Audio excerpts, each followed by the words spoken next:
Team India యువ batter Sarfaraz ఖాన్‌కు star allrounder అయిన రవీంద్ర జడేజా క్షమాపణ చెప్పాడు. తన వల్ల సర్ఫరాజ్ ఖాన్ రనౌట్ అయ్యాడని, ఈ విషయంలో తమదే తప్పని, పెద్ద మనసుతో తనను క్షమించాలని 2 చేతులు జోడించి సర్ఫరాజ్ ఖాన్‌ను వేడుకున్నాడు. ఈ మేరకు ఇన్‌స్టాగ్రామ్ వేదికగా ఒక బహుదేవపూర్వకమైన పోస్ట్ పెట్టాడు. సర్ఫరాజ్ ఖాన్ రనౌట్ల పట్ల చాలా బాధగా ఉంది. ఇది నా తప్పే. నేను సింగిల్ కోసం పిలిచాను. నన్ను క్షమించు సర్ఫరాజ్ ఖాన్ బాయ్ నువ్వు కానీ అద్భుతంగా బ్యాటింగ్ ఆడావు అని ఇన్‌స్టాగ్రామ్ స్టోరీలో పెట్టాడు. ప్రస్తుతం ఈ పోస్ట్ నెట్టింట్లో వైరల్‌గా మారింది. అసలు ఏం జరిగిందంటే, ఇంగ్లాండ్‌తో రాజ్‌కోట్ వేదికగా జరుగుతున్న 2వ టెస్టులో అంతర్జాతీయ క్రికెట్‌లకే అరంగేట్రం చేసిన సర్ఫరాజ్ ఖాన్ 66 బంతుల్లో 9 ఫోర్లు, 6తో 62 పరుగులు చేశాడు. తొలి మ్యాచ్‌లోనే సత్తా చాటాడు. దూకుడుగా బ్యాటింగ్ చేస్తూ టెస్టులో భారత్ తరపున వేగవంతంగా హాఫ్ సెంచరీ నమోదు చేశాడు. స్వేచ్ఛగా బ్యాటింగ్ ఆడుతున్న సర్ఫరాజ్ ఖాన్ సునాయాసంగా సెంచరీ చేసేలా కనిపించాడు. కానీ రవీంద్ర జడేజా తప్పుడు కారణంగా అతను రనౌట్ అయ్యాడు. రవీంద్ర జడేజా 99 పరుగులు వ్యక్తిగత స్కోర్ వద్ద అండర్సన్ వేసిన 82 ఓవర్లో 5వ బంతికి రవీంద్ర జడేజా షాట్ ఆడాడు. సింగిల్ కోసం పిలిచాడు.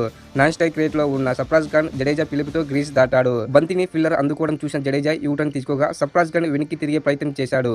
అయినప్పటికీ అప్పటికే బంతిని అందుకున్న మార్క్ వుడ్ వికెట్ని డైరెక్ట్ హిట్ చేశాడు. దాంతో సర్ఫరాజ్ ఖాన్ నిరాశగా పెవిలియన్‌కి చేరాడు. అసాధారణంగా బ్యాటింగ్ చేసిన సర్ఫరాజ్ ఖాన్ రనౌట్ వెనక్కి తిరగడం చూసి అతని తండ్రి సతీమణితో పాటు రోహిత్ శర్మ కూడా తట్టుకోలేకపోయాడు. చివరికి రవీంద్ర జడేజా సైతం బాధపడ్డాడు. ఆ మరుసటి బంతికే అతను సెంచరీ పూర్తి చేశాడు.